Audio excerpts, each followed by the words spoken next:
Hola gentecita linda, ¿qué tal? Bienvenidos a mi canal, yo soy María Betania y en el video del día de hoy les voy a dar toda la información que ustedes necesitan sobre tarjetas SD, así como mis recomendaciones en caso de que estén pensando en comprar alguna, así que por favor no se separen. Para nadie es un secreto que las memorias son una de las herramientas más importantes que tenemos en fotografía porque sin ellas no podemos hacer fotos. Y particularmente nunca le presté mucha atención y siempre compraba lo que tenía el otro, lo que me recomendaba alguien, pero nunca hice una búsqueda basándome en las necesidades que yo tenía y sin pensar en si esas características podían o no afectar el rendimiento de mi cámara. Entonces, la tarea que tengo con ustedes el día de hoy es tratarles de explicar de una forma bastante sencilla qué significan todas esas clasificaciones que encontramos inscritas en ellas, así como también darles mi recomendación de cuál sería la tarjeta ideal de acuerdo al tipo de actividad que ustedes hagan con su cámara, bien sea algo puramente fotográfico o más enfocado hacia el video, o por qué no, un poco de ambas cosas. También sé que hay varios formatos en tarjetas de memoria, pero como mis equipos solo usan tarjeta SD, me voy a enfocar únicamente en ellos. Eso no significa que los otros formatos no compartan los mismos símbolos de clasificación que tenemos en esta. Dicho todo eso, empecemos. Esta es una tarjeta de 128 GB de SanDisk. Si nos fijamos en la línea superior y en la línea inferior, se refiere únicamente a la marca. Luego, el número más grande y el que resalta por encima de todos es el número que se refiere a la capacidad, en este caso 128 GB. Aquí el número mientras más grande sea, mayor capacidad de almacenamiento va a tener y por ende más información vamos a poder guardar en ella. Luego tenemos este 170 MB por segundo que nos indica la velocidad de transferencia de esa memoria una vez nosotros estemos descargando esos archivos en nuestra computadora. No es un número que tenemos que tomar como factor determinante al momento de comprar una tarjeta de memoria porque únicamente se refiere, como les acabo de comentar, a la relación memoria-computadora y no a la relación memoria-cámara, que es la que más nos interesa. Y que además este número es meramente referencial porque tienen que estar las condiciones ideales para que ese número realmente sea de 170 MB por segundo. Y aquí aprovecho para hacer un paréntesis. Todos estos cálculos de velocidad, los fabricantes de memorias los enlistan en megabytes por segundo. Cuando nosotros hablamos de códecs en nuestras cámaras, esos números se enlistan en bits. Así que hay un pequeño factor de conversión, pero no es mayor cosa porque solo tienen que multiplicar por 8. Un megabyte equivale a 8 bits. Así que si quieren saber a ciencia cierta cuál van a ser los números reales de velocidad que va a manejar su cámara, solo tienen que hacer la multiplicación y listo. Luego tenemos la clasificación que dice SDXC. El SD se refiere al formato de la memoria, en este caso esta es una memoria SD. El XC se refiere a dos cosas. La primera de ellas es la clasificación por capacidad a la que pertenece esta tarjeta. Si se fijan en esta tarjeta de 32 GB, vean que dice SD pero HC. El HC son las siglas en inglés para High Capacity o alta capacidad. Y esas tarjetas de memoria solo van de 2 GB hasta 32 GB. Sin embargo, las de XC, esa capacidad la encontramos desde 64 GB hasta 2 teras. Y además de la clasificación por capacidad, también nos va a indicar con qué sistema de organización trabajan estas memorias. Y en fotografía es algo que no nos va a afectar en lo absoluto, pero si tú estás haciendo video, esto te interesa bastante. Principalmente porque las tarjetas HC de 32 GB trabajan con el sistema FAT32, que pongámoslo de una forma sencilla es el sistema con el que trabaja esa memoria para organizar los archivos que recibe directamente desde la cámara. Lo malo del sistema FAT32 que traen las memorias HC es que tienen un máximo de peso por archivo único que es de 4 GB. Y en fotografía, como les dije, no nos afecta porque nosotros no producimos archivos únicos de 4 GB. Pero en video es muy fácil pasarlo, especialmente si estamos trabajando con calidades altas. Lo que va a hacer esa memoria cuando tú, por ejemplo, produzcas un solo video que pese 16 GB, es picar ese video en 4 archivos de 4 GB. A mí me pasó muchísimo.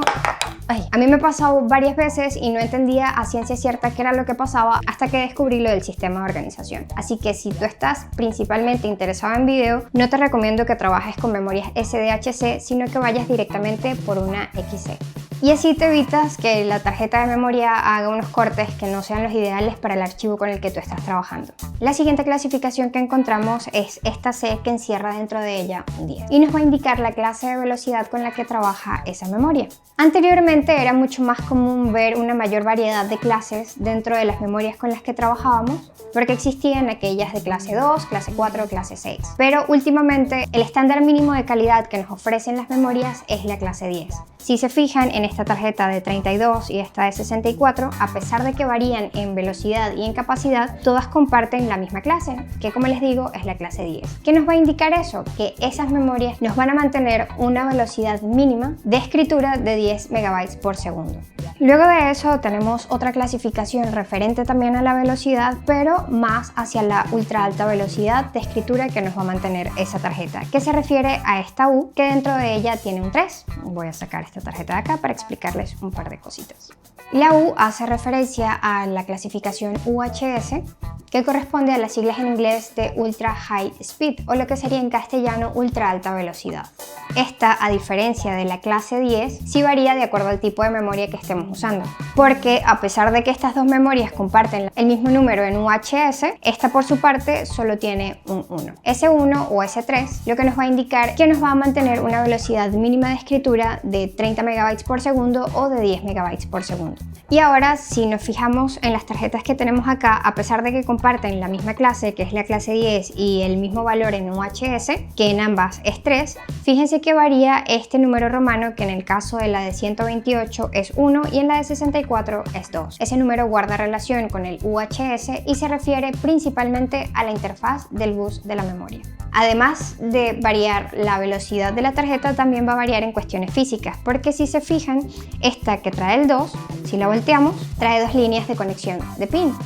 Esta por su parte, al tener una interfaz de bus de 1, solo va a traer una línea de conexión. Ahora para explicarles lo que es la interfaz del bus. La interfaz del bus es básicamente el sistema que va a lograr la conexión y la relación entre los dos sistemas digitales que tiene nuestra cámara y la memoria. Básicamente lo que él va a hacer es asegurarse de que esa relación se lleve a cabo lo más efectivo y rápido posible. Evidentemente, en la variación de interfaz de bus que hay entre esta y esta memoria va a haber un pequeño salto de velocidad.